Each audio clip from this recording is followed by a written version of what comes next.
یونس علیہ السلام اپنی قوم کو تبلیغ کر رہے تھے. جب مایوس ہو گئے نا تو حضرت یونس کو لگا کہ اب ان پر عذاب آئے گا اور یہ ہلاک ہو جائیں گے, تو اللہ کے خوف سے بستی چھوڑ کر نکل گئے. اللہ کے علم میں یہ بات تھی کہ جب یہ قوم عذاب دیکھے گی تو توبہ کر لے گی. یہ قوم عذاب دیکھے گی تو کیا ہوگا؟ دوسری قومیں تو عذاب دیکھ کے بھی مذاق اڑاتی تھیں. قوم عاد نے کیا کہا تھا؟ پیغمبر نے کہا کہ یہ بادل ہیں جو پتھر برسائیں گے. انہوں نے کہا نہ بادل پتھر تھوڑی, بارشیں ہوں گی, مزہ آئے گا, انجوائے کریں گے ہم. وہ کہہ رہے ہیں عذاب آ رہا ہے, وہ کہہ رہے ہیں نہیں. تو قرآن کہہ رہے صرف یونس علیہ السلام کی واحد قوم ایسی قوم ہے جس نے جب عذاب دیکھا تو فوراً اس نے کیا کر لی؟ توبہ. ابھی عذاب کا کوڑا برسا نہیں تھا, عقل مند لوگ تھے اور یہ ڈر گئے تھے کہ پیغمبر ہمارے درمیان نہیں ہے, کوئی اب مسئلہ نہ ہو جائے. تو اللہ نے ان سے عذاب کو دور کر لیا. پھر اللہ نے حضرت یونس کی گرفت کی کہ آپ میری پرمیشن کے بغیر بستی چھوڑ کر نکلے کیوں؟ تو پھر قرآن اپنے انداز میں ڈانٹ لگاتا ہے. تو اس کا یہ مطلب نہیں ہوتا کہ وہ نافرمان تھے یا واقعی اللہ کا ان پہ غضب ہوا, ایسا کچھ نہیں ہے. یہ اللہ کا جلال ہے نا, اللہ کا انداز, کلام کا انداز ہے. اللہ فرماتے ہیں یونس یہ سمجھے اللہ نقدر علیہ کہ ہم ان کو پکڑ ہی نہیں سکیں گے. حالانکہ یونس ہرگز ایسا نہیں سمجھے. اگر وہ ایسا سمجھتے تو وہ تو اسلام سے خارج ہو جاتے نا, لیکن عمل سے ایسا لگ رہا تھا گویا وہ یہ سمجھ رہے ہیں کہ ہم ان کو پکڑیں گے نہیں اس پہ. تو اس لیے علماء ان آیات کی تعویل کرتے ہیں دوسری آیات کی روشنی میں. یہ آیتیں اپنے ظاہر پر نہیں ہوتی. تو اللہ فرماتے ہیں پھر کیا ہوا؟ سمانگ لگانی پڑی. اور وہ کیسے؟ یونس علیہ السلام جب گئے نا تو کشتی میں وزن زیادہ ہو گیا اور کشتی ڈوبنے لگی.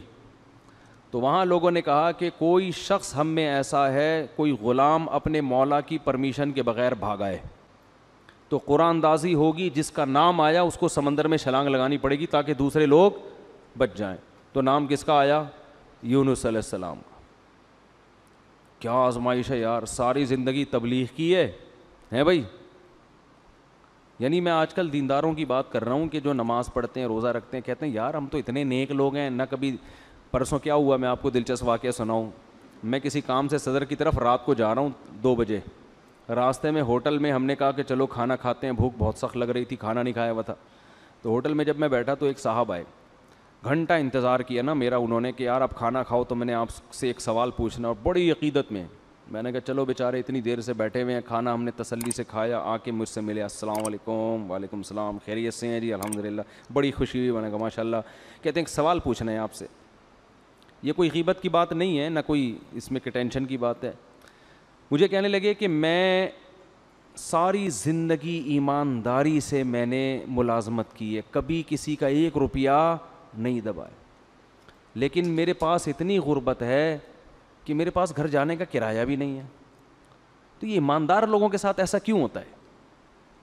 اور مجھے اس سوال کا صحیح جواب چاہیے. میں نے کہا بھائی بعض دفعہ ہوتا ہے, اللہ کی طرف سے آزمائش ہوتی ہے, عموماً تو ایسا نہیں ہوتا, ایماندار لوگوں کے مال میں اللہ برکت دیتا ہے, لیکن کبھی کبھار اللہ کی طرف سے آزمائش بھی آتی ہے اور بے ایمان لوگ ترقی بھی کر جاتے ہیں. پھر میں نے مثال دی سابق صدر کی.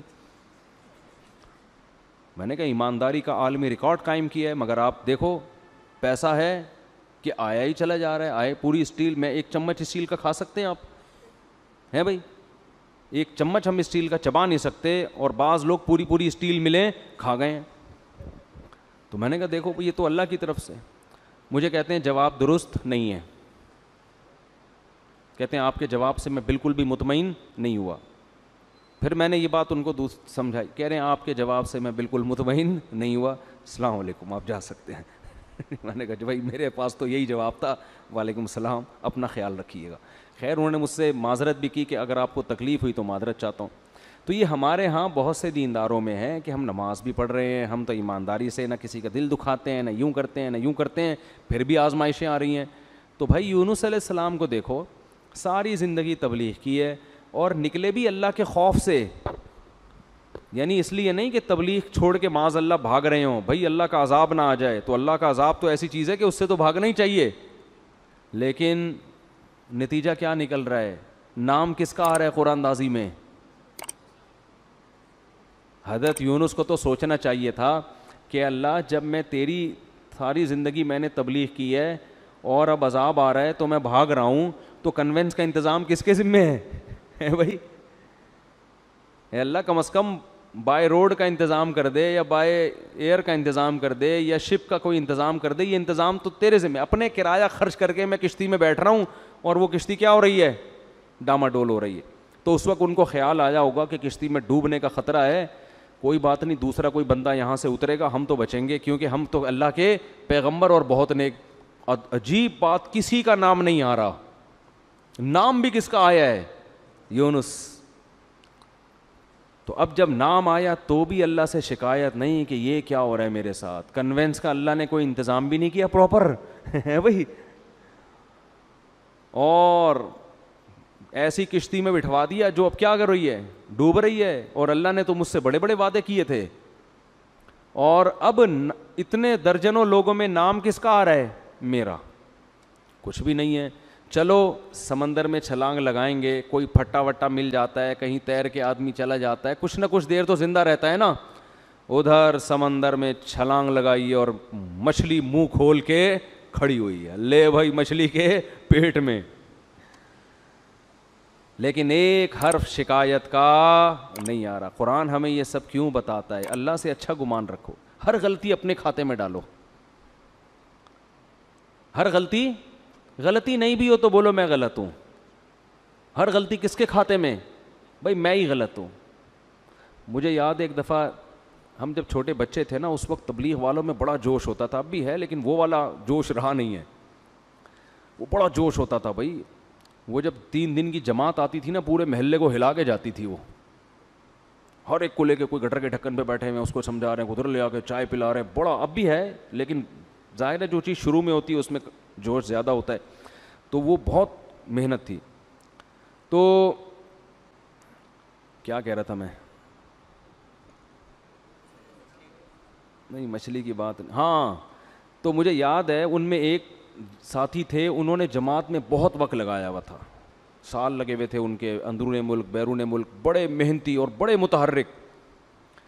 تو ایک دن وہ بس میں میرے ساتھ بیٹھ گئے, ہم سفر کرنے لگے. تو میں نے ان سے بات کی, میں نے کہا اللہ نے آپ سے بڑا کام لیا ہے, بہت کام لیا ہے, بہت لوگوں کو اللہ نے آپ کے ذریعے ہدایت دی. تو مجھے کہتے ہیں بھائی میں تو کام بگاڑنے والے لوگوں میں سے ہوں. تبلیغ میں کچھ لوگ ایسے لگے ہوئے ہیں جو کام کیا کر رہے ہیں, بگاڑ رہے ہیں. تو میں بھی انہی نالائقوں میں سے ہوں. مجھے ان کا یہ اسٹائل بڑا پسند آیا. میں نے کہا اتنا کام کر رہا ہے یہ بندہ, لیکن اگر ذرا سی کسی نے تعریف کر دی تو کیا کہہ رہے بھائی, تبلیغ میں کچھ لوگ ایسے ہیں جو بیڑا غرق کر رہے ہیں تبلیغ کا, انہی بیڑا غرق کرنے والوں میں سے ایک میں بھی ہوں. اب کوئی بے وقوف ہوتا تو کہتے پھر نکل جاؤ تبلیغ سے, ٹھیک ہے نا. تو یہ تواضع ہے کہ بھئی ہم کیا کر رہے ہیں, ہم تو کام بگاڑنے والوں میں سے ہیں. تو اللہ کو یہی پسند ہے, دعوے اور بڑی بڑی باتیں نہیں کرنی چاہیے. تو یونس علیہ السلام کو جب مچھلی کے پیٹ میں گئے ہیں تو قرآن کہہ رہا ہے احساس ہو گیا یونس کو کہ غلطی کس کی ہے بھائی میری. کچھ غلطی ہوئی ہے, ورنہ اللہ غلط نہیں کر سکتا کسی کے ساتھ. فنادا فی الظلمات, قرآن کہہ رہا ہے اندھیروں میں پکارا. ایک تو مچھلی کے پیٹ کا اندھیرا, ایک سمندر کی تہ کا اندھیرا, اور ایک رات کا اندھیرا. یہ رات کو واقعہ ہوا ہے, کتنا خوف ہوگا. ابھی آپ کو سمجھ میں نہیں آ رہا, کبھی سمندر میں رات کو سفر کریں, پھر آپ کے اچھوں کو بھی سمجھ میں آئے گا کیا حالت ہوتی. فی الظلمات اللہ الہ الا انت, کہ اللہ تیرے سوا کوئی عبادت کے لائق نہیں. سبحانک, تو ہر عیب سے پاک ہے, تو ظلم نہیں کرتا. انی کنت من الظالمین, میں ہی ظالم ہوں. غلطی کس کی ہے؟ میری. قرآن کہہ رہے ہم نے مچھلی کو حکم دیا اگل دے بھائی کنارے پہ لے جا کے اس کو, بس یہی دکھانا تھا ہم نے. اور پھر اللہ نے کیا کیا, جب مچھلی نے کنارے پہ اگلائے تو سمندر کے کنارے پہ تو کچھ بھی نہیں ہوتا, وہاں اللہ نے اپنی قدرت سے فوراً درخت پیدا کر دیا, چھاؤں پیدا کر دی, اور پھر ان کو حکم دیا واپس جاؤ اپنی قوم کے پاس. ہم نے اس قوم سے عذاب کو ختم کر دیا ہے. تو یونس علیہ السلام کے ساتھ جو یہ معاملہ تھا, اس کو قرآن تو اس انداز سے بیان کر رہا ہے, لیکن جو اللہ کے کلام کے مزاج سے واقف ہے نا, ان کو پتہ ہے یہ اللہ کا انداز ہے بات کرنے کا. حقیقت میں یہ سزا نہیں تھی, بلکہ ان کے درجے کو اور زیادہ بلند کرنا, رہتی دنیا تک لوگوں کو بتانا کہ اللہ کے اپنے محبوب بندوں کے ساتھ معاملات کیا ہوتے ہیں. تو دیکھو ایک بات خوب یاد رکھو, ہم نے شریعت پہ چلنا ہے اور موت تک چلتے رہنا ہے. جو بھی ہو جائے، جیسا غلط ہو اچھا ہو، یہ ہمارا ہیڈک نہیں ہے، یہ مسئلہ اللہ کا ہے. سمجھتے ہو؟ اور آپ نے اپنے لحاظ سے شریعت کے حکم پر عمل کیا، بعد میں پتہ چلا حکم ایسے نہیں بلکہ ویسے ہے، ٹینشن لینے کی ضرورت نہیں ہے. بھائی ہم تو اسی کے مکلف ہیں. جیسے یونس علیہ السلام اس وقت یہ سمجھ رہے تھے کہ مجھے یہاں سے بھاگ جانا چاہیے، بھئی عذاب آئے گا تو میں بھی پس جاؤں گا، تو اپنے لحاظ سے بالکل ٹھیک کیا. اللہ نے سزا دی اور سمجھایا کہ بھاگنا نہیں چاہیے تھا، انہوں نے کہا اللہ میں توبہ کرتا ہوں. اب یہ نہیں کہ اسی غم کو لے کے بیٹھے رہے میں بھاگا کیوں تھا، کاش میں نہ جاتا، کاش میں یہ نہ ہوتا. نہ یہ کاش واش کے لفظ نہیں. علماء کہتے ہیں اگر آپ سے غلطی بھی ہو جائے، جب توبہ کر لی نا، اس غلطی کو ہمیشہ سے اپنی ڈکشنری سے نکال دو. پھر یہ پاگلوں کی طرح سوچنا کاش یہ نہ کرتا، ہائے ہائے یہ نہ کرتا، یہ پاگل اور وہمی ہونے کی علامت. غلط ہو صحیح ہو، جو آپ کے سمجھ میں آ رہا تھا آپ نے اس وقت کیا. غزوہ احد میں دیکھو نا 70 حضرات شہید ہو گئے، تو یہ نہیں کہ صحابہ بیٹھ کے بار بار یہ سوچ کاش ہم مدینہ سے باہر نہ نکلتے، کاش مدینہ کے اندر رہتے، اس نے یہ بولا تھا، انہوں نے بولا تھا مدینہ سے باہر جاؤ، انہوں نے مروایا ہے، اس نے یوں کروایا ہے، یہ کروایا. قرآن کیا کہہ رہا ہے؟ فَإِذَا عَزَمْتَ فَتَوَكَّلْ عَلَى اللَّهِ. بھائی سوچ سمجھ کے ایک رائے قائم کی، اللہ پہ چھوڑ دو بس. اور دوبارہ بھی یہی ہوگا، مشورے اسی طرح سے ہوں گے. اور اگر مگر کا لفظ استعمال نہ کرو. کتنا صاف پابندی لگا دی نا، آگے بڑھو بس. تو اس میں نقصان ہو فائدہ ہو، کیونکہ اصل آخرت ہے، آخرت میں اللہ نوازے گا آپ کو. تو یونس علیہ السلام کو دوبارہ اللہ نے بھیجا.